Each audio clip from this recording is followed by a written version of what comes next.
नमस्कार, आप सभी का आज के सेशन मिलियनर मास्टर के पार्ट 1 में स्वागत है। सभी गेलवे डिस्ट्रीब्यूटर्स का स्वागत है।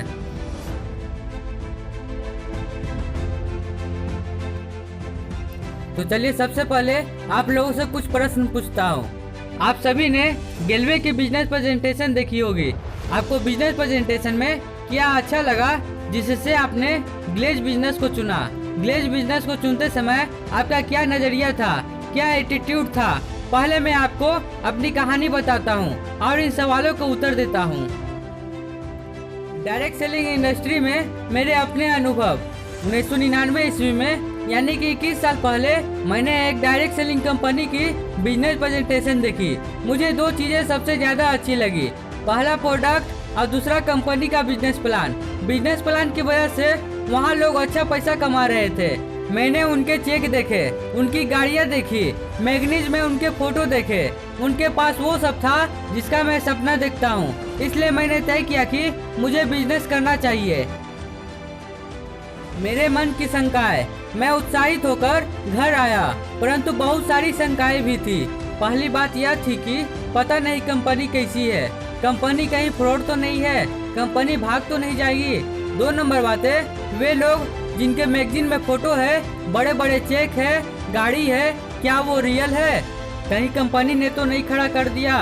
3 नंबर, क्या प्रोडक्ट की क्वालिटी वास्तव में अच्छी है? 4 नंबर, उन लोगों ने टीम बना ली, क्या मैं लोगों को अपने साथ जोड़ पाऊंगा? 5 नंबर, मैं एक टीचर हूँ, मैंने आज तक एक सुई नहीं बेची, क्या मैं प्रोडक्ट बेच पाऊंगा? और 6 नंबर है, क्या मैं लोगों को कन्विंस कर पाऊंगा? तो पहला प्रश्न था, मैंने क्यों और किस नजरिए के साथ बिजनेस शुरू किया? जो कुछ कल देखा है, अगर वह सब सच है तो चेतन हंडा तेरी लाइफ बदल जाएगी, और अगर सच नहीं है तो ज्यादा से ज्यादा क्या रिस्क है? 1 नंबर, डिस्ट्रीब्यूटरशिप फ्री है। 2 नंबर, अगर कामयाब हो गया तो ठीक है, नहीं तो तेरे पास प्रोडक्ट तो है ही। 3 नंबर, तू ट्यूशन पढ़ा रहा है, पैसा कमा रहा है, कमाता रह। और 4 नंबर, सोचे करके देख लेते हैं, एटीट्यूड। तो मैंने इस एटीट्यूड के साथ बिजनेस शुरू किया कि चलो करके देख लेते हैं। मेरा अभिमान और मेरी गलतियां क्या थी? मैं सोचता था कि ट्रेनिंग की क्या जरूरत है, ट्रेनिंग के लिए समय नहीं है, मैं इतना पढ़ा लिखा हूँ, मेरी अपलाइन मुझे क्या सिखाएगी? यानी कि मेरे अंदर घमंड था। लिस्ट बनाने की क्या जरूरत है, लिस्ट तो मेरे दिमाग में है, आपको सिर्फ लोगों से मिलवाना है, मैं मिलवा दूंगा। इसका नतीजा क्या हुआ कि पहले 30 गेस्टों में से किसी ने मुझे ज्वाइन नहीं किया। मुझे लगा कि मेरा अंदाजा ठीक था, यह बिजनेस मेरे लिए नहीं है। मैंने बिजनेस छोड़ने का मन बना लिया। अपलाइन का धन्यवाद, हाथ नहीं छोड़ा। कई बार निराश होकर घर बैठ गया, मगर अपलाइन ने हाथ नहीं छोड़ा। वह खींचकर मुझे रोज रात को अड्डे पर ले जाता था, जहां हमारी सारी टीम रोज शाम को इकट्ठा होती थी। वो सब मेरा मनोबल बढ़ाते थे और मैं दोबारा प्रयास करता था। 30 गेस्ट लाने के बाद आखिर मैंने हार मान ली और बिजनेस छोड़ दिया। अपलाइन ने कहा कि आप बिजनेस छोड़ दो, पर छोड़ने से पहले एक बार मेरे कहने पर कंपनी की ट्रेनिंग कर लो। आखिर मैंने ट्रेनिंग ली। जैसे जैसे मैंने ट्रेनिंग ली, मुझे बहुत पछतावा हुआ। मैंने 30 गेस्ट इंट्रोड्यूस नहीं किए, बल्कि मैंने 30 ब्लंडर किए। मुश्किल से कुल 5 से 7 घंटे की ट्रेनिंग थी। ट्रेनिंग पूरी करके मैंने इस बार 20 गेस्ट इंट्रोड्यूस किए। मुझे 5 लोगों ने ज्वाइन किया। उसके बाद मैंने पीछे मुड़कर कभी नहीं देखा।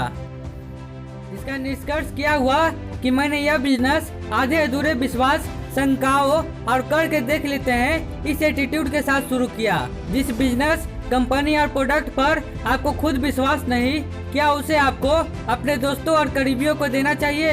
यह एथिकली गलत है। मगर आप इस एटीट्यूड से इस बिजनेस को किसी को देंगे तो आप उन्हें क्या परोसेंगे? आधा अधूरा विश्वास, शंकाएं, नाकामयाबी का डर और करके देख लेते हैं का नजरिया। बिजनेस में फेथ यानी कि विश्वास का उदाहरण। मान लीजिए आपके दोस्त की आइसक्रीम की दुकान है, वह इस काम में बहुत कामयाब है। आपने उससे विनती की कि दोस्त मेरा भी आइसक्रीम का बिजनेस शुरू करवा दे।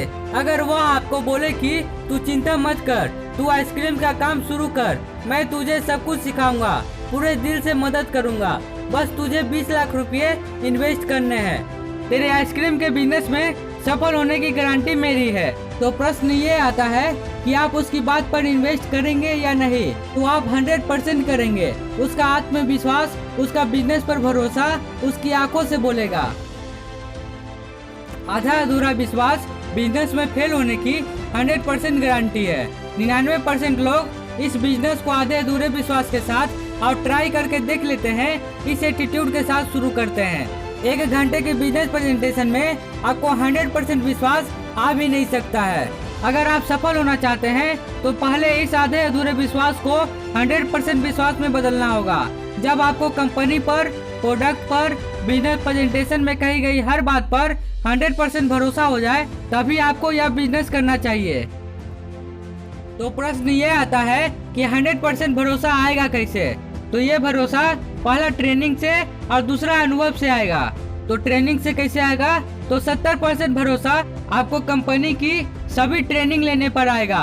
आप किसी भी व्यवसाय या क्षेत्र से हो, पहले ट्रेनिंग ले। अनुभव से कैसे आएगा? तो ट्रेनिंग के बाद काम शुरू कीजिए। ट्रेनिंग के आधार पर जब आप काम करेंगे तो आपको परिणाम मिलने लग जाएंगे। आपका भरोसा बढ़ता जाएगा, आपका भरोसा 100% हो जाएगा।